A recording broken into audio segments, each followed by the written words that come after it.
Our last day. It's been an incredible semester. So, okay.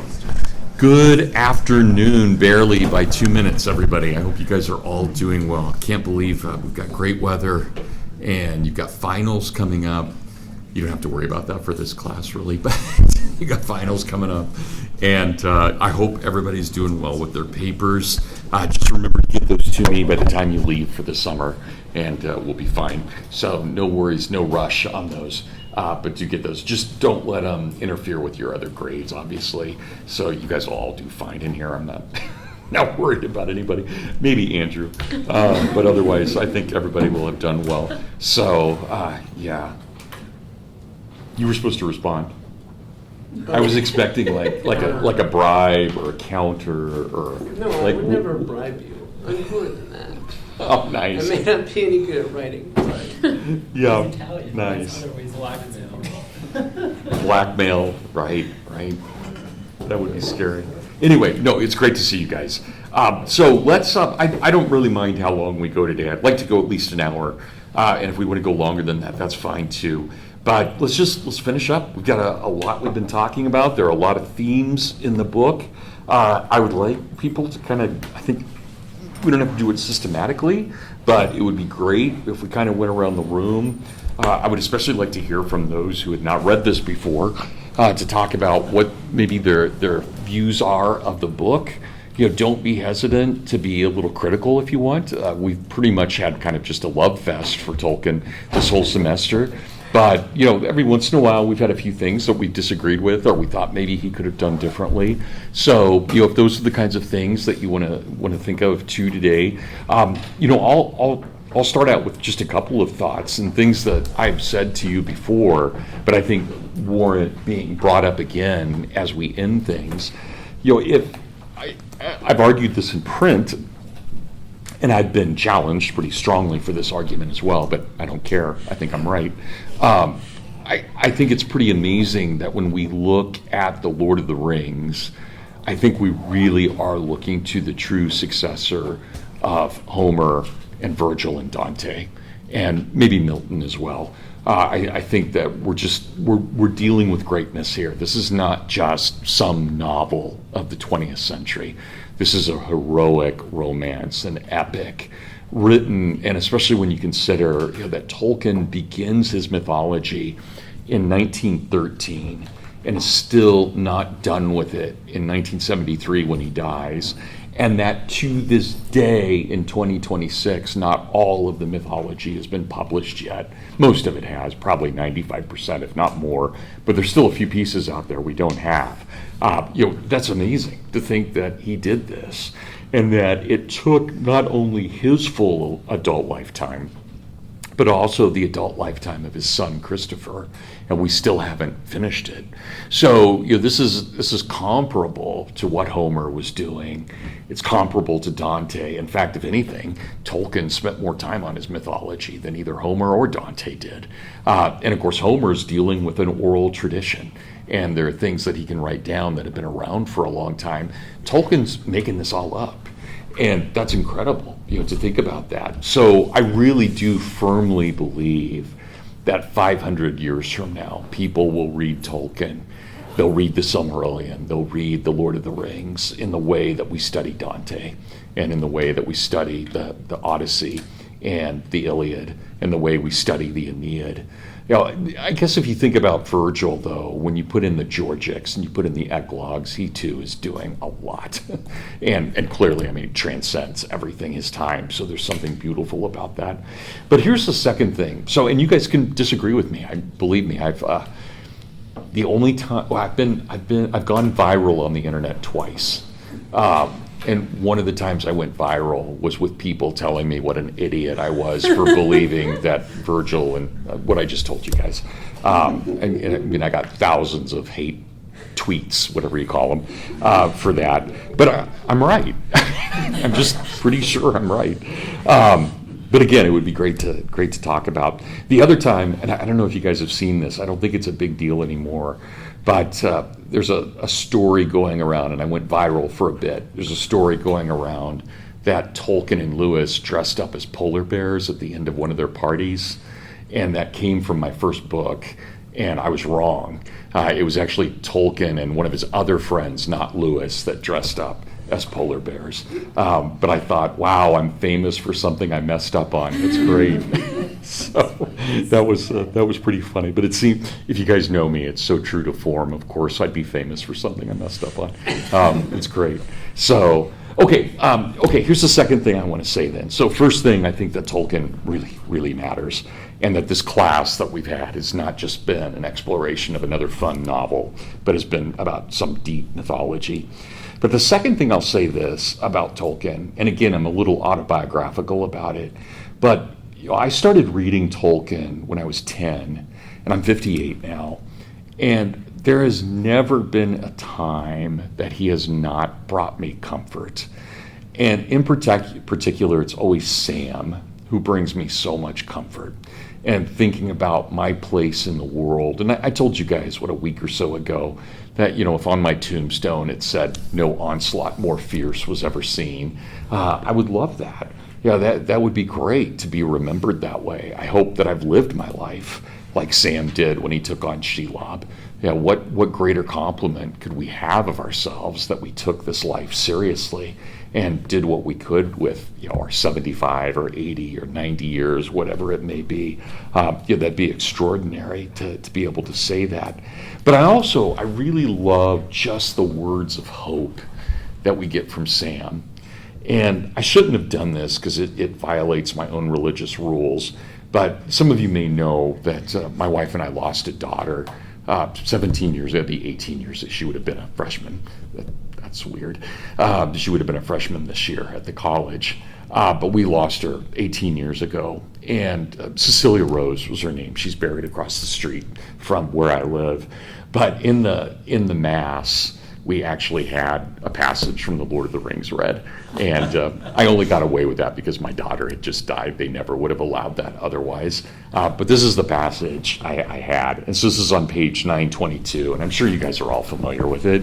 It's so great. But for me, Cecilia was my white star. Frodo sighed and was asleep almost before the words were spoken. Sam struggled with his own wariness, and he took Frodo's hand, and there he sat silent till deep night fell. Then at last, to keep himself awake, he crawled from the hiding place and looked out.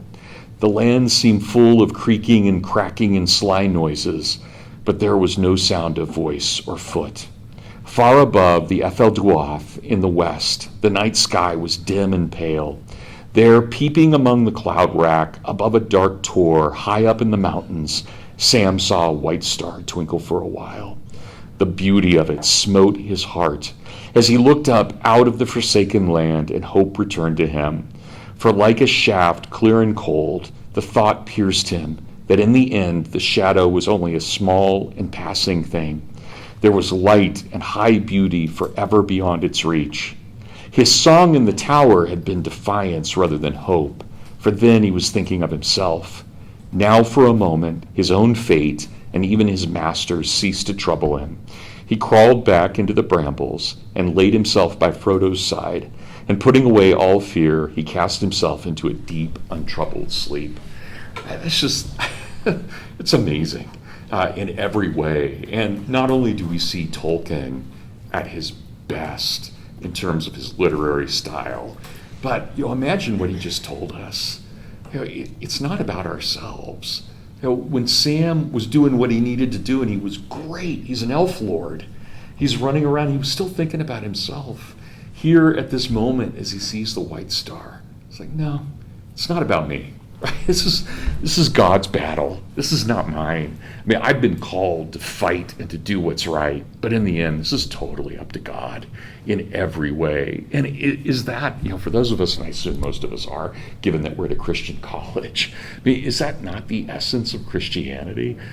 Calling Jesus Abba, Daddy, calling our Father Daddy, right? And kind of getting in his lap and saying, yeah, I screwed up, and I'll try not to do that again. And he loves us and says, yeah, okay, you screwed up, don't do it again. Right? And that image, that surrender that idea of you completely give your will over to God. Right? That's what Sam is doing right here.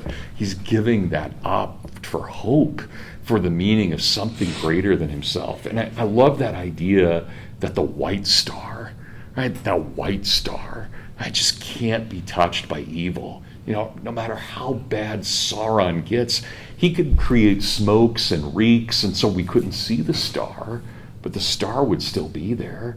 It's still there. Sauron can't touch it. He's not Lord of the universe at all. God is, right? And so I love that whole idea of just, there is always hope, even in the most dreadful. And, I've gone through periods of depression in my life. I think about people who commit suicide, and I feel sorry for them more than anything else, more than condemnatory. I just feel sorry for them. But can you imagine being at a state in your life where you can't move on at all? Maybe the only hope is to end it. And that's what I think Sam just says. Well, no, you can't do that, right? There's always something beyond this, and no matter how dark this moment is, there are moments of brightness ahead of you. And, I think about, again, my own situation, and not to drag you guys into my own personal life too much, but, when you lose a kid, that's like, there's just nothing worse. I mean, there's nothing in the world could be worse than that. It is the hardest thing you can ever go through, and yet you get through it. You kind of have to, right? There's no choice. And you kind of realize, I lost Cecilia, but I've got Nathaniel, and I've got Gretchen, and I've got Maria, and it's like, no, they demand my love too. Right? It's not enough to be so trapped in my anguish that I forget my love for my other kids. And so I think that's what Tolkien really calls us to. And you can imagine him in World War I. There had to have been days under shell fire, just constant bombardment, where you just thought, there's nothing beyond this. You look at the mud and the dead bodies and the Germans on the other side and the mechanized death and the blood mixing with the browns of the soil. I mean, you would just think you're in hell, in absolute hell. And yet here he comes back, and he has 4 beautiful children and a beautiful marriage and an incredible profession. And yet World War I never leaves him. You can feel World War I even in this passage of hope, right? You can feel that. And so I love that when and again, we started off with this at the beginning of the semester, but think about the Silmarillion and the third theme. That third theme that was so beautiful, but intermixed with such sorrow, right? It's like, man, there is no beauty without sorrow. It's just, that doesn't even exist. There is no such thing as beauty without sorrow. And so we see that over and over again. So, it's interesting. I mean, when you think about it objectively, Tolkien's not telling us anything new at all. But he is telling us old truths in such an innovative way that's his genius, right? He's taken old wine bottles and put new wine in them in some way. Right? There's something profound about that he could take this very old thing and make it good. And to sanctify, imagine to take Beowulf and to make it Christian. That's what he's doing here. Right? It's no longer pagan. Right? Today is no longer Monday. It's no longer the day we worship the moon. It's the feast of, and I didn't look it up, but it's the feast of whatever. Right? It's a holy day. It's a good day. Right? It's something great.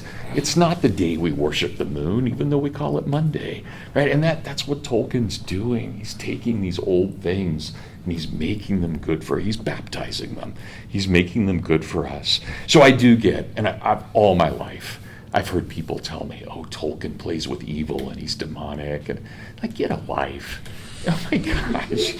Just expand your imagination just a little bit and realize, right, there's something so much more going on here. And really, is there a greater piece of Christian fiction in the 20th century? What, you Left Behind? Give me a break, right? I mean, come on. So these are serious things beautiful things. Anyway, I did not mean to start our 15 minutes off with that at all. But let's start talking for a bit. What do you guys think? What do you want to talk about with our? I'll kind of leave it up to you. What do you want to talk about with our last? Let's hold off on the epilogue for a bit. But what do we think about the ending of the book? Which it has multiple endings, which is true to life. Right? It's got the ending of the war. It's got the ending with the coronation. It's got the ending with the scouring of the Shire. And then it's got the ending with the Grey Havens. And then, if you take the epilogue, it's got the ending with Sam. So right there are 5 separate endings to the story. And it's not all tied up in a beautiful bow. There's still a lot of things. What happens to Bilbo and Frodo? We know that they've gone to the Blessed Realm, but are they still in pain? Are they still dealing with the after effects of the ring? I don't think it's a totally happy story. I think there's a lot of concern in what's happening. Andrew, please. I think, if nothing else, we certainly have to talk about Frodo on Mount Doom and how after cheering him on for 1,000 pages, he utterly fails us. Talk. Keep going. So, I'm wondering, first of all, how fate takes over, in a sense, on Mount Doom. And I think I may have talked about this before, but you need fate in order for Gollum to show up at the end of the perfect moment, and for Gollum to literally slip off the edge of the rock and save the world by accident. Whereas Frodo is just lying on the ground, having utterly failed as a moral creature and in pain, having lost part of his body. Yeah. So what do you make of that? I'm not going to try and answer that right now. Are you sure? Because I'd really love to hear your views. Maybe in a on it. minute. Okay. All right. Well, let's start with that. What do we think about the actual ending of the ring? Is it a cheat? Is it real? Does it make sense? Does it fit in with Tolkien's philosophy of providence? Or as he calls it, chance. Right? How many times do we hear it's by chance? Yeah, Joe. Yeah, I was thinking more about your Sam argument, how the end of the book is more about Sam. And I was reading especially the part where there's this interplay where he takes the ring from Frodo before Frodo gets captured, and then he tries to give it back to Frodo, but Frodo snatches it and calls him a thief. And there's this tension between them. And Frodo asks for forgiveness, but then at the end of the story, Sam has this opportunity to kill Gollum, but now he understands. It says he understands what it was like to carry the ring, so he shows Gollum mercy, and I think that act is from that is the providential turning of the story, where Gollum is able to take the ring, but then trips into Mount Doom. And if Sam had not shown him mercy, that wouldn't have happened. So I agree with you about how Sam's role at the end is almost he has the most development at the end of the story. Yeah. Well, that'll be, I think, especially true with the epilogue. Yeah. Right? Makes that so blatant. Nolan?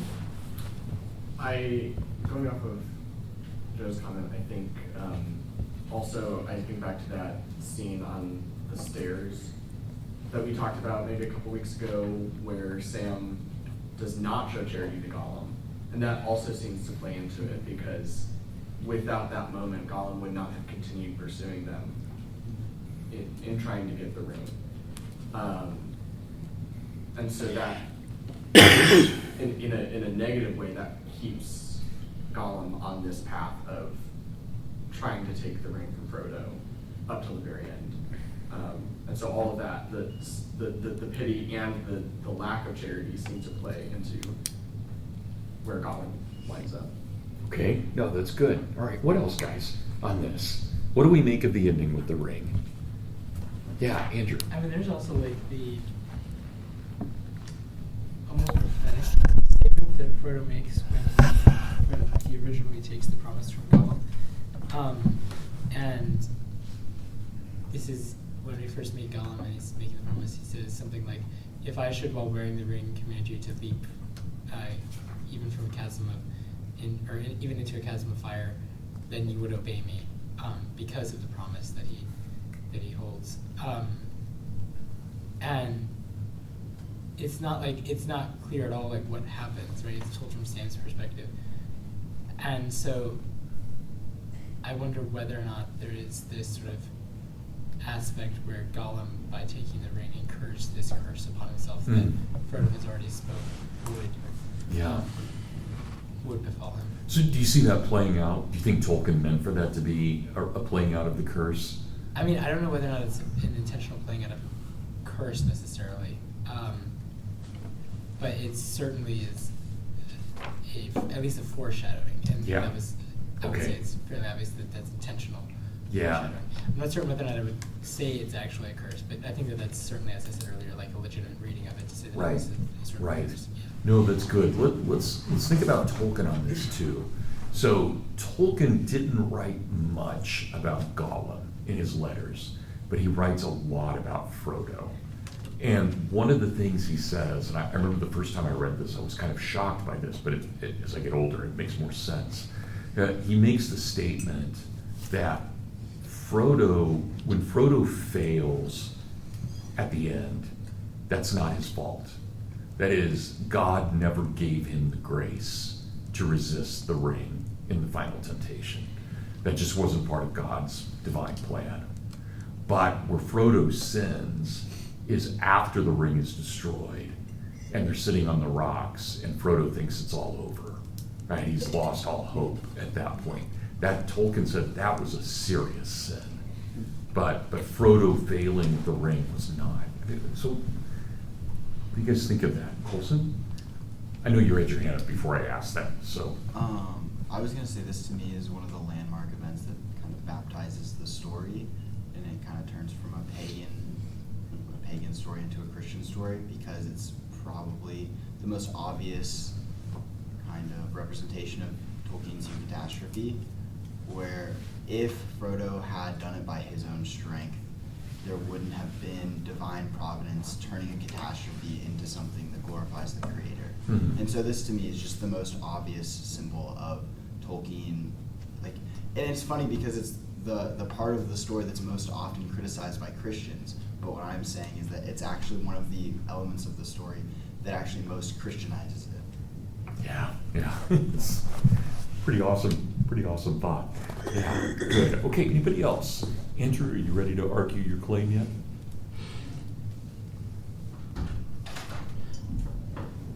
You want some time? Yeah, I don't think I have anything yet. Okay, Abigail? I mean, I think now that you mentioned that, what Tolkien says in one of his letters, I actually do remember at some point hearing about that and finding that really interesting. And I wonder if part of it is because, we all know that the ring holds such temptation, and so the hobbits were beings that, especially with Frodo and Bilbo and Sam, they could hold out the longest against the ring, but no one was going to be able to hold out forever against the ring. But when the ring is now gone and Frodo is left to be just himself again, even though he has worn the ring and so it has worn on him, but he's no longer technically under its influence, that he completely gives up hope like that, that's why it's his real sin. Yeah. So that's an interesting comment of Tolkien's. Yeah. Well, I was kind of curious, just thinking from maybe a denominational perspective for a moment. Is that kind of a directly Catholic thing, or is that a Christian idea overall?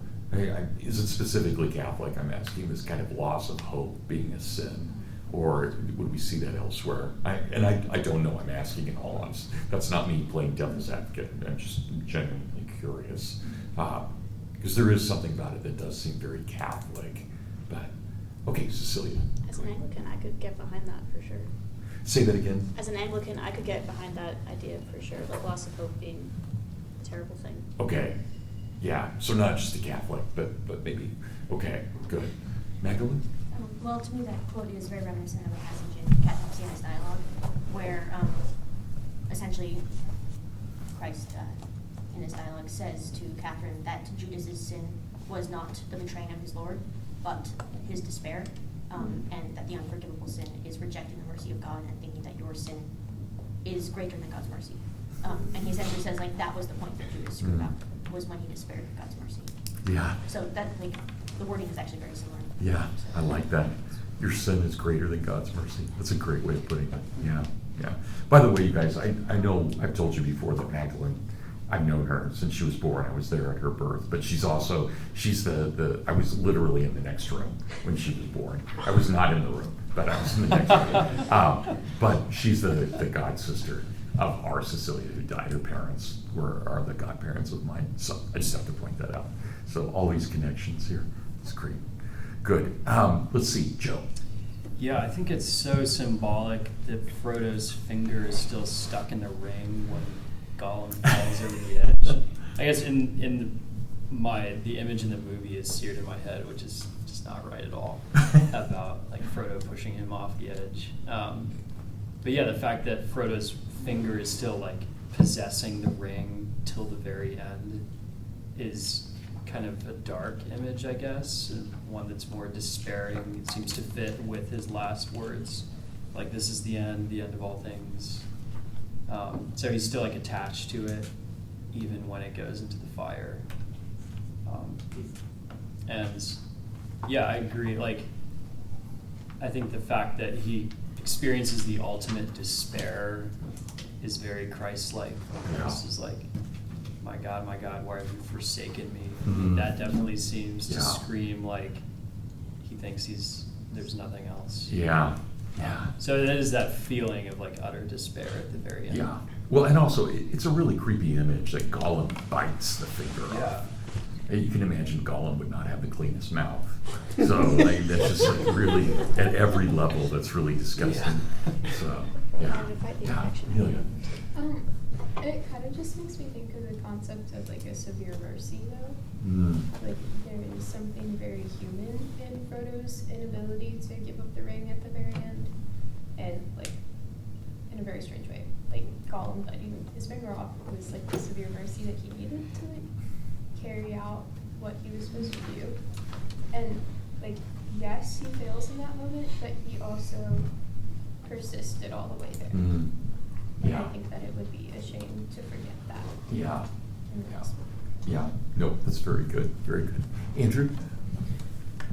It's like if the temptation is taken away. When the ring is destroyed, Frodo did give in for a moment, but when the temptation is gone, obviously he doesn't want the ring anymore because he has no reason to want the ring anymore. And I think it's just a really good illustration of how mercy works, is that like by any means possible, it will accomplish the good in its beloved, which is Frodo. And I think it's significant that when he says the ring is mine, immediately his entire self disappears.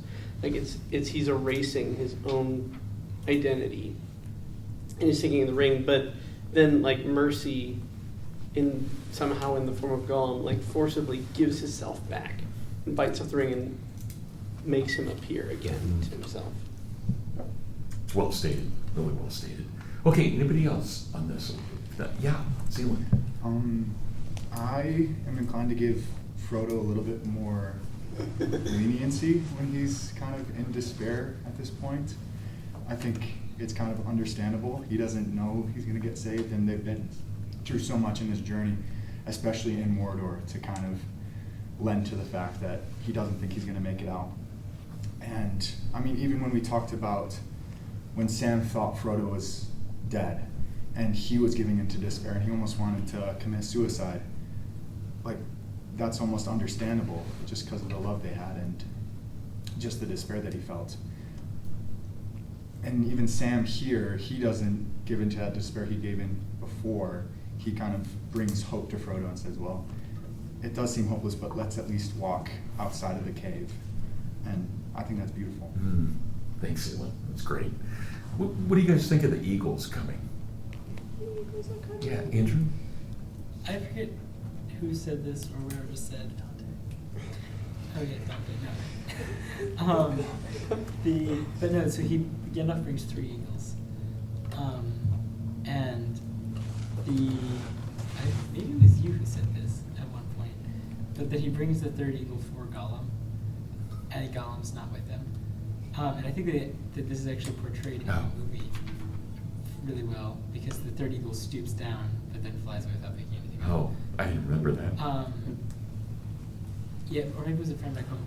But just the idea that Gandalf would have brought the third eagle before Gollum. Yeah, Really- that's sobering, isn't it? Yeah. It's Yeah. really- that's- I think I did say that, but I'm not sure. Yeah. Yeah, that's not something I've argued in print before, but I think we can talk about that a little bit. Well, what do you guys think? Is that a kind of, is that a cool moment? Is that a, oh, okay, that's a little too fairy tale-ish? What do you think?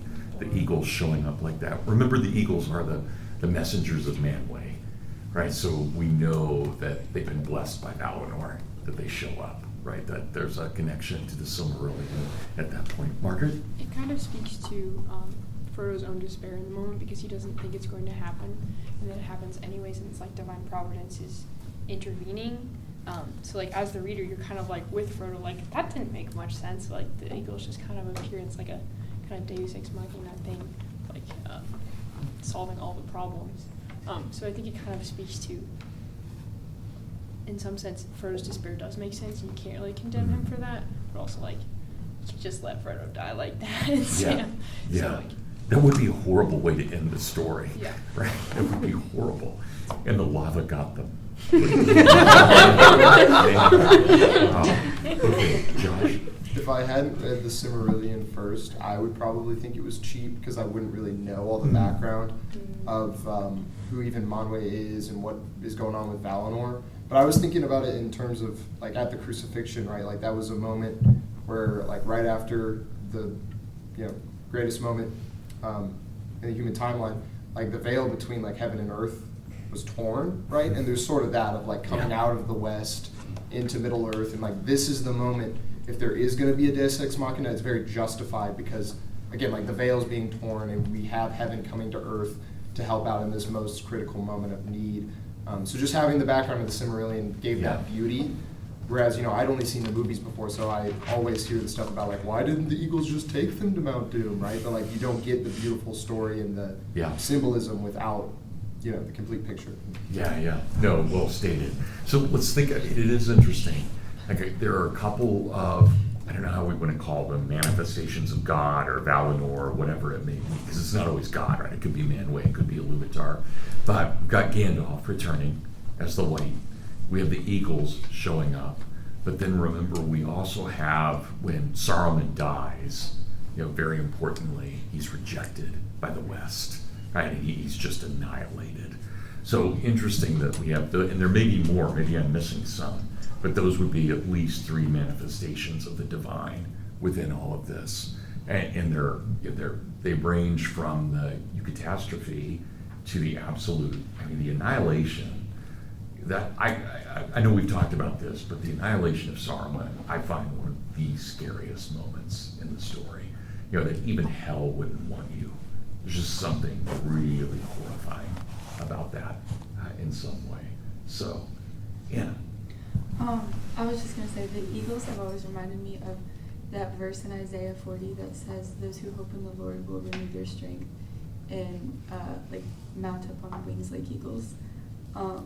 And the fact that we've been talking about hope and Frodo's son being the loss of hope and giving into despair, and then Sam kind of plucking up and being like, no, gotta keep on, and then that's when the eagles come, is just kind of interesting. Yeah, that's great. So that's really great. We have this, Anna, you wouldn't know this, but in the Catholic Church, we have this totally cheesy hymn on Eagles Wings.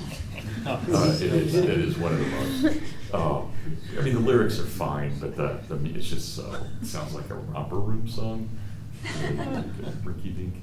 Yeah. So anyway, when you said, that's why I was not laughing at you. I was thinking of the song. So good. Yeah, Magdalene.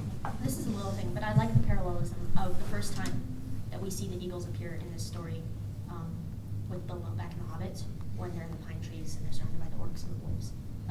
And Bilbo almost gets left behind, and he has to grab onto the eagle's leg or something and fly to safety. And then here at this last great moment, we have the eagles coming to get them. I don't have anything profound to say about that, but I think it's beautiful. No, I think it does. Both times we've got a kind of intervention, and both times we see that the eagles are on the right side, right? They're doing the right thing, so they're helping and giving us. And of course, we have the eagle when Gandalf's at the top of Isengard too, So, It's neat that we have Bilbo as the most forgotten character. Yeah. And we've gone all the way from there to these two hobbits being the heroes of the entire story. It's Yeah. like the world itself needs to mobilize to see yeah. I mean, if anything, I wish we had more Eagles. I'd love to get to know them better. They seem like really interesting characters. So, Cecilia? I was gonna say, I think they come in quite a bit actually, because aren't there 4 or 5 instances throughout the mythology of eagles coming to the rescue? There are in the Silmarillion too. Yeah, right? because it happens a couple times in Beren and Luthien. Obviously, it happens twice in The Hobbit, Yeah. twice in Lord of the Rings. Yeah. Like, so yeah, at least 6 instances. Yeah. Madrid was changed. I've heard the argument, I don't buy this argument, but I've heard the argument a number of times that the Eagles represent the Americans showing up at the end of World War I. I don't buy that argument, but there is something patriotic about it. That's So, true. yeah. Deny it, you don't love America. Yeah. Okay, guys. Well, what about the other endings then? If we're kind of, I feel like we're satisfied on the ring. What about the other endings? What about the coronation at the end of Aragorn? And what about the Scouring of the Shire? Let's talk about those for a bit. Or the Grey Havens. And again, let's hold off on the epilogue for just a little bit. So, Andrew? I mean, I think it's really interesting that you have these two images of the king returning before he's actually crowned. And it's almost as if when he's crowned, it's not that he is becoming the king when he's crowned and they put the scepter in his hand and he sits on the throne.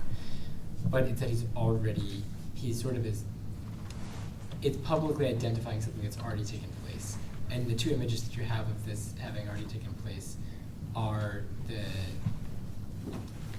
well, first off, you have first you have the link when he heals everyone, but with his hands he's able to heal the people from the Right. Black Breath. And then I suppose I misspoke. The second image that I was thinking of actually happens after he's crowned, I suppose, but before Arwen arrives, if I remember the chronology correctly. When he finds the white tree, this is after he's crowned, but before he gets married, right?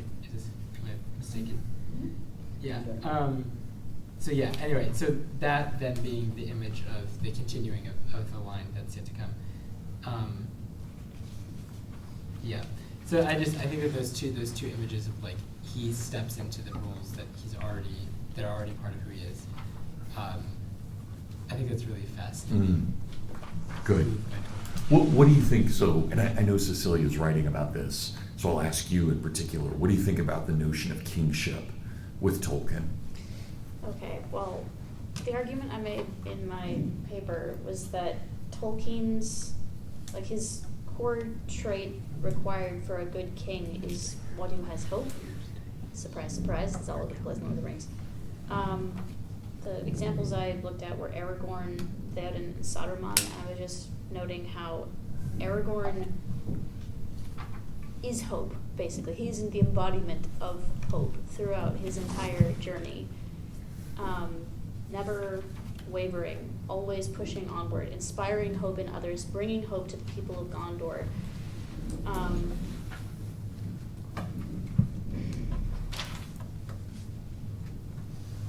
Do you feel like, so Cecilia, let's talk specifically about Aragorn's coronation. Do you feel like there's an element or an expression of hope in that? And I'm thinking about Andrew's point, that it kind of comes late. That is, we already know he's king. So, any thoughts on that? And no words if not. Let me find the exact words because I'm going to get it wrong if I don't find the quote. But there's this line he speaks at the coronation. Yeah, et earlo enderen utulien sinome maruvan ad hilumniar ten ambarmenta, which is, out of the great sea to Middle Earth I am come. In this place will I abide, and my heirs unto the ending of the world. So, in a sense, it's like a return of one of the sea kings of old, basically. It's a revival of the Númenórean race. Out of the west, from the direction of Valinor. Mm-hmm. as to it being as late as it is, I don't know, I suppose you could argue that hope is, like, there's not much point in hope if it's short-lived and fulfilled quickly. Mm. Hope is the strongest and the most beautiful if it endures a long time, or if it has to, before the hopes are fulfilled. Yeah, okay, it's good, it's good. Joe? I have anything else to add? Yeah, no, that's great, thanks. If I could add, on 971, it seems like Aragorn, like Frodo, at the end seems to lose hope. He says, "But I shall die, for I am a mortal man. Though being what I am, and of the race of the West unmingled, I shall have life far longer than other men." And he talks about how the tree is barren. So it seems like he loses hope at the end, but then Gandalf shows him that there's a sapling, and you can plant the tree. So it seems like that, just like Frodo, Aragorn also has this like bottom moment from which he rises up, and then like gains hope at the end. They're just similar Yeah, stories. yeah. Cecilia, go ahead. I would argue that he's not losing hope here. I mean, the last thing he says is, "When shall I see a sign that it will ever be otherwise?" Not making a statement, "Oh, I'm never going to see a sign." He's like, "Where is the sign? I know it's out there somewhere." And this, I'd say he's being definitely very practical here with Gandalf. He's saying, "I want my realm to endure beyond just my own lifespan. I want this peace to last. Please help me with this, old friend, old counselor of mine." So I think he's turning to Gandalf, not as so many leaders do in this story. He's turning to Gandalf looking for hope, because he knows that Gandalf has hope to offer. He always does. That's his thing. Yeah, sure. Yeah. Andrew? I think Aragorn here is sort of remembering that he's not Jesus and that he is not actually the ultimate savior who fixes everything, and he has to rely on the idea of heirs because he's not immortal. I was just noting that he marries Arwen on Midsummer's Day, which I think is June 30th, as far as I can tell. I was trying to look at the calendar. So it's like basically when the remembrance of winter is farthest from our mind, and when the thought of the coming winter is also farthest. And when you have this middle ground that is almost when you can imagine there is no winter anymore. But Aragorn, talking about the bareness of the trees, still remembers that no winter does still exist in Middle-earth, even though the king is back. Yeah, okay, that's good. Nolan, I'll get you in 1 second. I want to think about this, and then Andrew. You think about the actual coronation. Think about what happens. Gandalf gives the crown to Frodo, and Frodo is the one who puts it on Aragorn's head. Right? And it's a really interesting kind of play on priest, prophet, and king. Who can do what, right? We've got the three offices there in some way. And so I think Andrew's totally right. We are to remember there is no Jesus figure here. Right? There's no Aslan in this at all. And I think that's super critical to understanding Tolkien's understanding of art, right? That Jesus is in the story, but he's not a character, right? So but he's in the DNA of the story itself because of hope. Yeah, Nolan? So, this is the passage I wanted to go to. I know Andrew just hopefully pointed out Aragorn is not Jesus, but also I might swing it back a little, just a little bit. Sure, where you at top of 968. 968. Frodo came forward and took the crown from Faramir and bore it to Gandalf, and Aragorn knelt, and Gandalf set the white crown upon his head. Oh, sorry, I had it backwards. Right. Yep. And said, "Now come the days of the king, and may they be blessed while the thrones of the Valar endure." And I also was kind of picking up on that. There's the prophet and the priest, and even with Faramir, there's almost like this king adjacent role, which feels very Old Testament. God allows the Israelites to have a king, even though he is their king. So even though, yes, Aragorn is not this final savior king figure, there does seem to be this parallel Tolkien's getting at of this way, and I think this goes back to what Cecilia was saying about hope, where you have the prophets, the priests, and the kings of Israel, while Israel is waiting for its Messiah.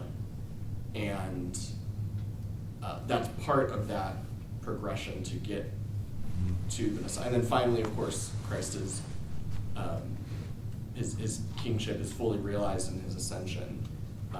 So I do think there's something Christological happening in this passage, even though obviously this is not a final salvation of the world. Right. Right. Yeah, but there is It's a a hopeful foreshadowing. waiting that ends in an ascension. Yeah. It's definitely a foreshadowing. Mhm. I mean, no question about that. We're getting ready for the ultimate hope. Right? We're there. So obviously in a pre-Christian period, but I like the way you put that. There are definite parallels with the Old Testament. And that's not lost, even though we've got a lot of paganism in here too. That's not lost on Tolkien. So, Andrew? I think Cecilia already told Andrew what I was going to say. Okay. It was about the calendars. Okay, Magdalene? Yeah,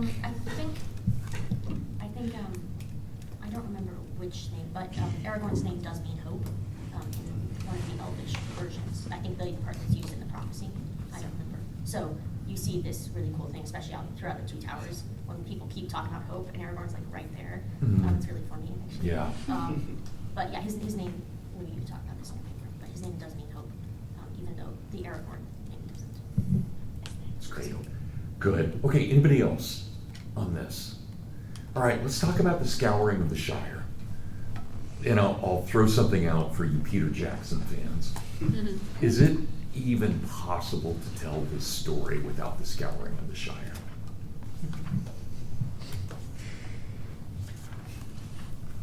This story? Probably not. A very, very similar story with some slight differences, maybe. That's cheating, Cecilia. Joe? I had a professor or a teacher in middle school very passionately argue about this. And he likened the Scouring of the Shire to the Acts of the Apostles after the resurrection, and I really like that. That there's the Mount Doom, the cross, but you need the aftermath as well. So without the Scouring of the Shire, it's incomplete. And so yeah, I would agree. Return of the King, or Peter Jackson's rendition, misses a crucial element of the story. So You what's gotta it? think of the runtime on that. Helen, please. I was just thinking, those movies are long. So. Oh, yeah. Sure, it's a great movie, but yeah. Yeah, and I'm not trying to knock Peter Jackson, don't get me wrong. I'm just kind of curious as a way of thinking about the story. So let's say, let's put it this way, let's put it in the positive. What does the Scouring of the Shire tell us about the Lord of the Rings? Why is it essential to any of this? Great, go ahead. I mean, it shows us how the work looks, what Joe was saying, the work that's left to be done. And I think that Aragorn talks about that during his coronation, we need to clean all of these places and make them better, and men can't live there for a long time. We need to make it all new, and that's a labor that's still required. But I also think the growth that you see in the Hobbits, especially, I think that Merry and Pippin are totally butchered in the movies, but they have such pivotal roles in this part of the book that I think is this is what happens after you've accomplished this thing, how to continue to live with purpose. That I think is important. Yeah, good, thanks, Greg. Josh? Very similar, but if we're thinking about it in epic terms, what does Odysseus do? He has to go home. He can't just do the journey. He has to go home and set his own house in order, right? He can go off and fight at Troy, but he needs to come back home. And the way that he proves that he's learned anything is by showing that he knows how to live from now on and to apply that to his own household. So yeah, just thinking about it in terms of epic, the epic's not complete once the task is done. The epic's complete once the task is done and the lessons learned have been applied on the journey back and where you end up back home. Good, that's excellent. Yeah, Abigail? And I don't remember where I read this, but at one point I also read that the point was also with the Scouring of the Shire is that war affects everything, and so war even affects the home and the home front, and so you still will go back and as a soldier you'll be changed, but often the place that you called home will also be changed. Yeah, very well put. Yeah, Cecilia? I think it also just really helps to establish the stakes, what the hobbits have been fighting for this whole time. It's not just about saving Rohan and Gondor and these kingdoms of men far away from the Shire. They're saving the Shire too. And in the bare nick of time, as they find out when they get back. Yeah, yeah, The shadow grows long. yeah, good.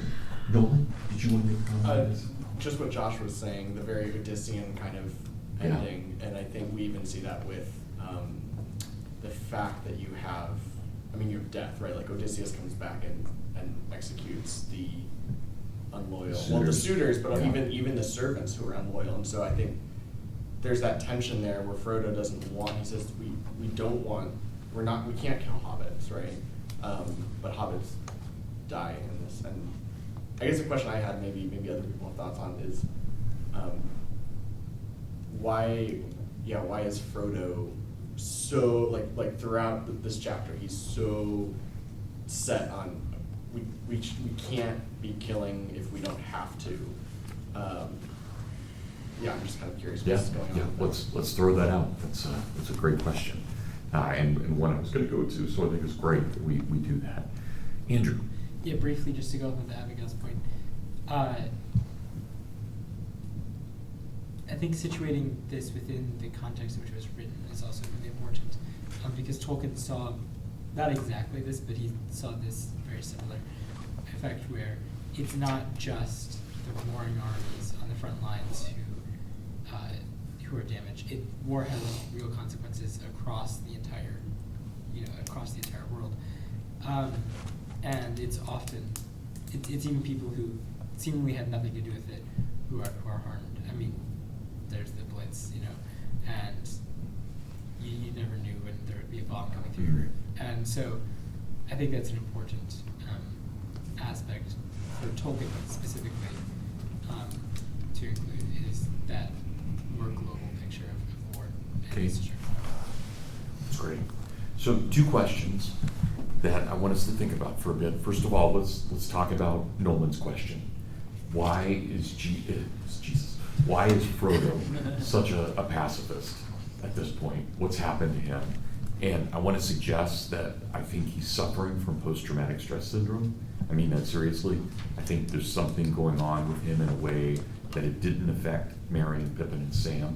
And that I think Tolkien, you guys remember in Tolkien's real life, he had to be hospitalized for depression in his adult life because he suffered from post-traumatic stress. They wouldn't have called it that then, but they would have called it shell shock. But he had that. And so and remember in some of the poetry, especially in the Adventures of Tom Bombadil, Frodo is found wandering along, just areas where he's gone crazy, and they have to restrain him and they have to take him back. It's not part of the Lord of the Rings, but it's part of the story, the larger poetry. So what's going on with Frodo, and is it true to form that he is a pacifist? And I really did almost accidentally say Jesus, but he's taken on a very Jesus character in this, right, with that kind of pacifism and not hurting anybody. But the second thing I would ask this, and when I told you guys earlier, I thought the Shire was an Anglo-Saxon republic. None of you disagreed with me, so I'm going to assume that you're all pretty much in sync with me on that. If not, tell me. But if so, so here's my question. What's happened with the scouring of the Shire? That is, what would we call Sharkey's rule? Is it fascism? Is it corporate capitalism? Is it, what's happened here with the Shire that they have to reclaim it? Or is there even a label that we could give to it at all? Am I being foolish and even trying to give it a label with what's happening? Does that question make sense? Okay. Anybody want to tackle either of those? Andrew? I would probably just say it's an unloving monarchy where the monarch doesn't care to know his subjects like Aragorn does. And you see Sharkey as a kind of false king? Yeah. Okay. As even like a parallel to the King of Gondor. And he has the most beautiful kingdom to rule, even more beautiful than Gondor, but he doesn't love the ones who live there. Okay. All right. Thank you. Good. Cecilia? Yeah, I do agree with that. And Saruman definitely is a parallel to Aragorn, like a foil to Aragorn in many ways. There was also a couple things that struck me as kind of communist about the Shire pre-scouring, especially the the gatherers and sharers that go around gathering, which means that they get it and we don't. Yeah. And just all of the rules and regulations and the terrible housing they built everywhere. That's also very communist. Mhm. So there were several things that struck me that, like, in that respect as well. So you would say more communist than fascist? Yeah. Okay, I think. totally fair. Yeah, Andrew? I don't think you can say it's necessarily a monarchy. I think what Tolkien's doing is he's doing something a little more subtle, right? Is that the English or Anglo-Saxon experience of the common law is something that is a common written rule, and it's not something that really I think it's not something that can be formalized or written down in a series of laws, in that when you actually do write these laws down and formalize them, something is actually lost because there's a restriction that you're putting on the language. And then that language is then subject to interpretation that may be interpreted outside of the way that it's originally intended. So you have all of the problems then of an explicitly written constitution. And I think that's what the experience here is with Sharkey's rules, is that you're imposing some sort of a system of order on a system of order that already existed, even though it wasn't explicitly formalized beforehand. Okay, good. Thanks, Andrew. Josh? I think it's less about fascism or communism and more about the bureaucracy of it. I mean, you're having, in a similar vein to what Andrew's saying, like, you have the change from ideal Anglo-Saxon culture where we don't really need authority. We can kind of all have our own garden and we'll come together for parties and stuff, but we don't really necessarily need super expansive bureaucracy to deal with this. But then you come back at the end and you've got the Hobbit sheriffs who are overseen by the half-orc guys that Sharkey has employed, who allegedly are employed by the current mayor, who's actually being manipulated by Saruman, and nobody knows that really, right? So it's like different levels of bureaucracy that are like depersonalizing the government and the rules, rather than necessarily being like, oh, this is just like Hitler. I think it's more like, that sort of thing that even happens in Western countries, of just like, in Western democracies, Western republics, of like having that bureaucracy depersonalize the government. Mm-hmm. There's definitely a parallel here between what's happening in the Shire and what's happening in England and that hideous strength. Right? There's something very similar. And that's also, I mean, with Cecilia, her point, it does sound very Marxian. But I do think there's an element of, with the theater, of kind of fascism as well. That's why I was kind of pushing on that. And I don't have an answer. I'm still trying to figure out this myself. I have some ideas, but I don't have an answer at all. So, Coulson?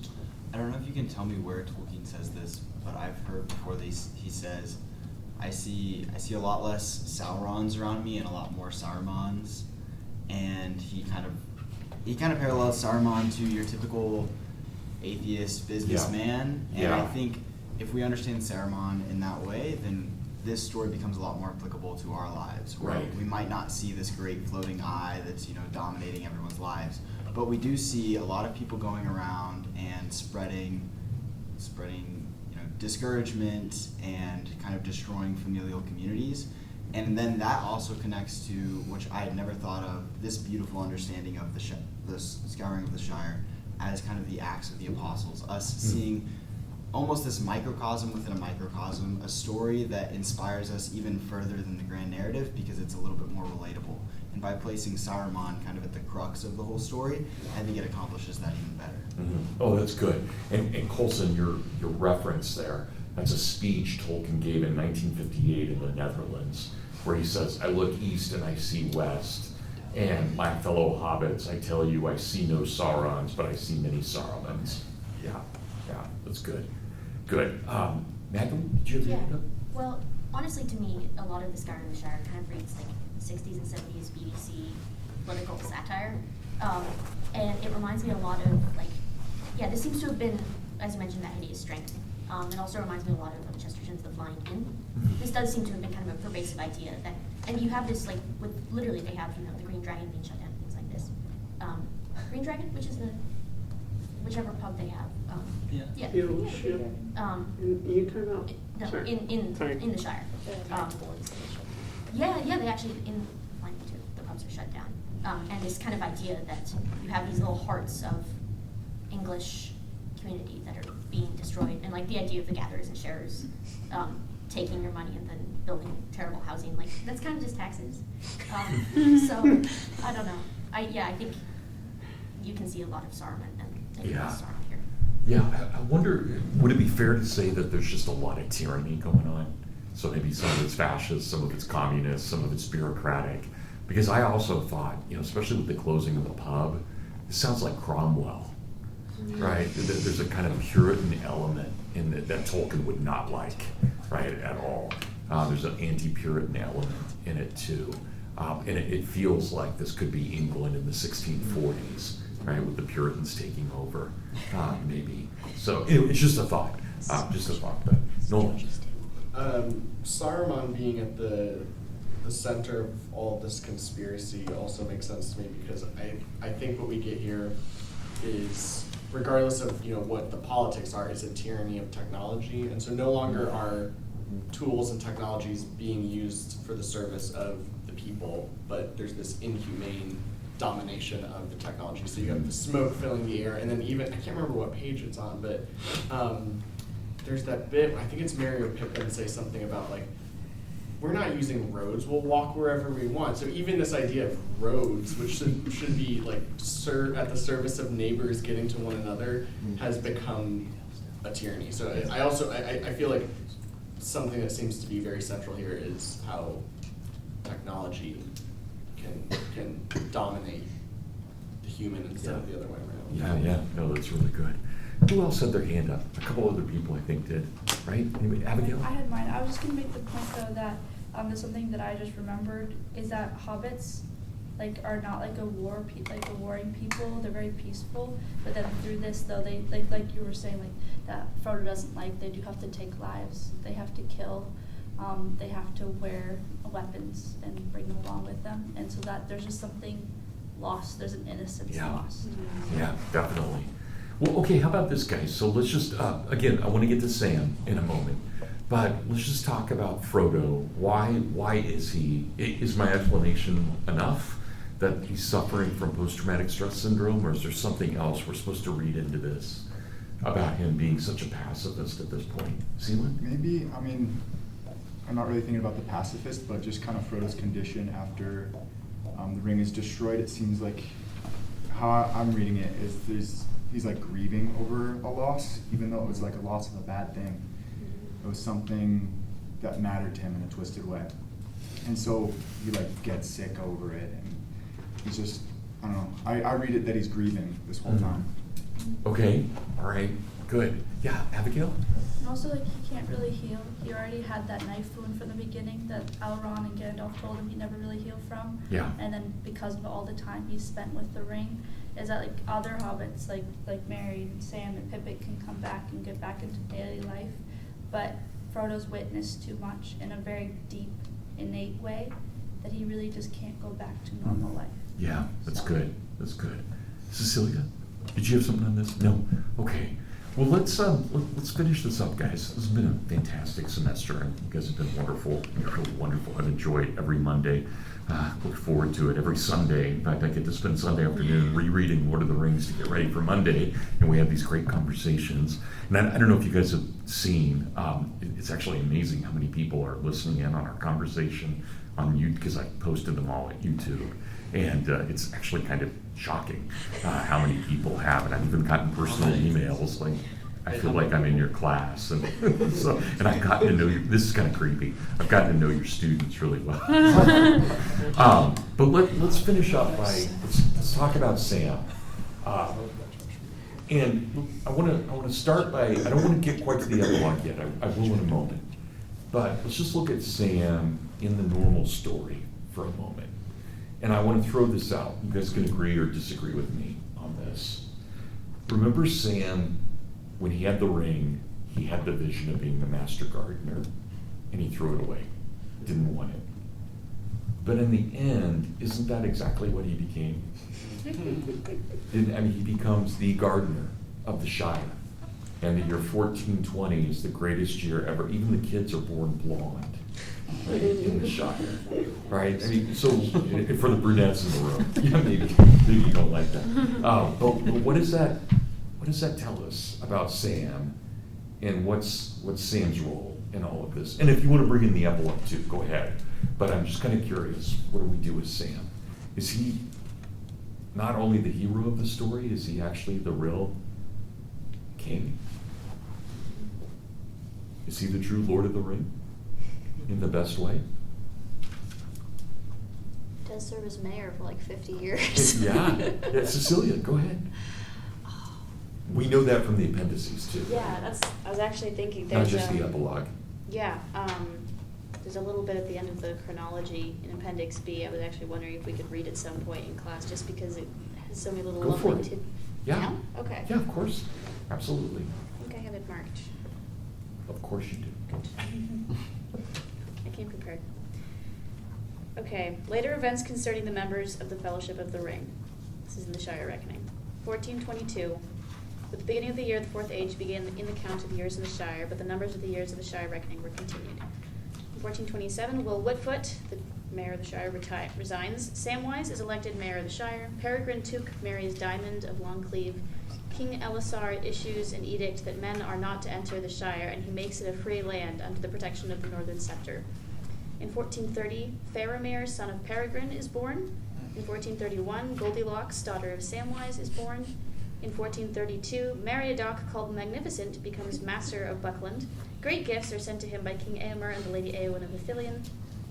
1434, Peregrine becomes the Took and Thane. King Elisar makes the Thane the master and the mayor, councillors of the North Kingdom. Master Samwise is elected mayor for the second time. In 1436, King Elisar rides north and dwells for a while by Lake Evendim. He comes to the Brandywine Bridge and there greets his friends. He gives the Star of the Dunedain to Master Samwise, and Eleanor, his daughter, is made a maid of honor to Queen Arwen. In 1441, Master Samwise becomes mayor for the third time. 1442, Master Samwise and his wife and Eleanor ride to Gondor and stay there for a year. Master Tolman Cotton acts as deputy mayor. 1448, Master Samwise becomes mayor for the fourth time. In 1451, Eleanor the Fair marries Fastard of Greenhold on the Far Downs. 1452, the West March from the Far Downs to the Tower Hills is added to the Shire by the gift of the king. Many hobbits were moved to it. In 1454, Alfstan Fairbane, son of Fastard and Eleanor, is born. In 1455, Master Samwise becomes mayor for the fifth time. At his request, the Thane makes Fastard warden of Westmarch. Fastard and Eleanor make their dwelling at Under Towers on the Tower Hills, where their descendants, the Fairbanes of the Towers, dwelt for many generations. In 1462, Master Samwise becomes mayor for the sixth time. In 1463, Faramir Took marries Goldilocks, daughter of Samwise. In 1469, Master Samwise becomes mayor for the seventh and last time, being in 1746 at the end of his 1476, at the end of his office, 96 years old. In 1482 comes the death of Mistress Rose, wife of Master Samwise, on Mid-Year's Day. On September 22nd, Master Samwise rides out from Bag End. He comes to the Tower Hills and is last seen by Eleanor, to whom he gives the Red Book, afterwards kept by the Fairbanes.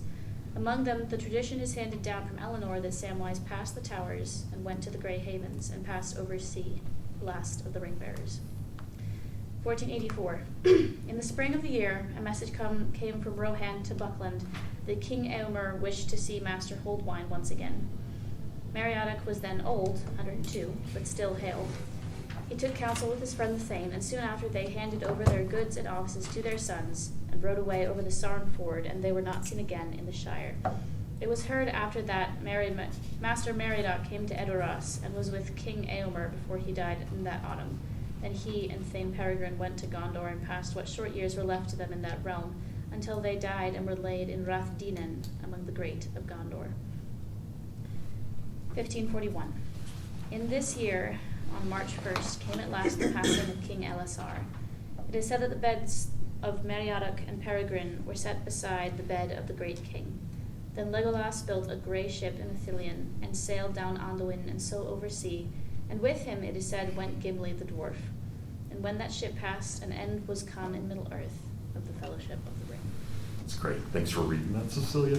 I hope you guys noticed, right? Many Hillsdale students would pull out their pocket Constitution. Cecilia pulled out her pocket Return of the King, right? So the special kind of Hillsdale student. That's very good. And there it goes again. That's great. Okay, Joe? I liked your question about like who is the Lord of the Rings at the end of the book. And I noticed on 1027, Frodo writes the downfall of the Lord of the Rings and the Return of the King. Because if you open the book, it's like, oh, who's the Lord of the Rings? It's Sauron. Is the story about Sauron? Like, is he the main character? But I do think that Sam is the only bearer of the ring who remains and like tells his story at the end, which I think is very fitting. And Frodo has this kind of like Christ, like Frodo and Bilbo are like little Christs, like they have to go ascend into the other realm, and they can't really be on Earth anymore. But Sam has that kind of like, I can bear the ring just a little bit, but then I can go and live my story. So he seems to be, like you're saying, like the Lord of the Rings at the end. But he passes overseas too. That's what I was trying to get as well, that he follows Frodo and Bilbo eventually. Yeah. Yeah, it'd be great to know more details about that. Right? How does that happen? Who's waiting for him at the Grey Havens? What ship did he take? Yeah, it's pretty amazing. Okay, well, what do you guys, does this scene, let's just talk about Sam at the end. So he's master gardener. He has all of these kids. Right? He's married to Rosie. We learn more about their domestic relationship than we have in any other domestic relationship, except for the Saxville Daggett. They're not our heroes, right? Even though Lobelia turns out to be pretty cool in the end. But that's pretty amazing. So what are we to make of that? What's Tolkien trying to tell us? And was C.S. Lewis right that he should not have included that epilogue?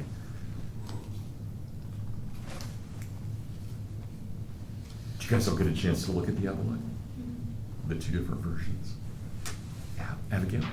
I did enjoy the epilogue, but I actually do think, in my opinion, that Lewis's recommendation to end it where Tolkien officially did now actually works the best just with the story as a whole.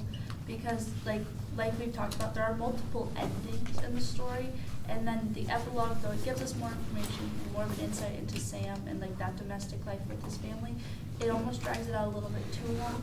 And so with being the last line being Sam, and then it being so short and simple, of being, well, I'm back, it sort of just puts to words something still like inexplicable and feeling at the end of the story, and just sort of rounds it off in the best way. So I do actually think that Lewis's advice was best. Okay, So. that's good. That's good. Zila? I like the epilogue a little bit more. I think it still has that feeling of, I don't know exactly how to put it, but kind of a bittersweet, where, I mean, in the actual ending, Frodo's gone and there's like a teary goodbye, but then Sam has to go back to his real life. But then in the epilogue, especially the end of the epilogue, where, I mean, I've got it pulled up, where he says, Sam and Rosie are talking, and Rosie's talking about how she knew Sam would come back, and Sam says, I did. To the most beloved place in all the world, I was torn in two then, but now I am whole, and all that I have, and all that I have had, I still have. I think that's beautiful. And then after that, he says, they went in and shut the door, but even as he did so, Sam heard suddenly the sigh and murmur of the sea on the shores of Middle Earth. Yeah. And so he says that he has all that he has, but then he still hears the sea. And I don't think he's lying, but I think that's how it is when you lose somebody. You're whole, but you still hear them. Yeah. Well, thanks. Very true. Good. Okay, anybody else on this? Yeah, Andrew? It kind of reminds me of, I think it's the ending of the Gospel of Mark, where there's debate about the actual ending, where there's the ending and it seems to end just right after the crucifixion, and they laid him in the tomb, and then you're like, and then there's this other part, and it's like, oh, and then also he goes, and there's debate because some of the old manuscripts don't have that last chapter, and I think there's almost a similar thing that happens in this book, where you can almost feel that it ends right after, I think it's chapter 3 at Mount Doom, where Frodo says, "I'm glad you're here with me here at the end of all things, Sam." And like you could almost end the book there because like there is this sort of like great moment that just happened. There's this sort of crucifixion moment, but then you turn the page and you actually get the resurrection. And I think that even still, then the ending, which is included in the book, while I'm back, is that I think that also goes well with a lot of the gospel endings, because the gospel endings are like, okay, he ascends into heaven, and then they went out and preached the gospel to the nations, and like then it just ends. And yeah, I think it's very fitting. I think it maps on it well. Okay, well, that's great. My favorite, I don't know if you guys caught this, but my favorite part of the epilogue is where the child is sitting on Sam's lap, and the description is, she looked at Sam in the way Hobbit children once looked at Gandalf. And I thought, wow, for Sam to go from kind of a fool at the beginning of the story to being at the level of a Maya was pretty amazing, pretty wild. Okay, guys, well, who wants to finish this? Any final thoughts? Good semester? Yeah. All right, good. Thank you guys for everything. It's been a blast. All right, let's call it.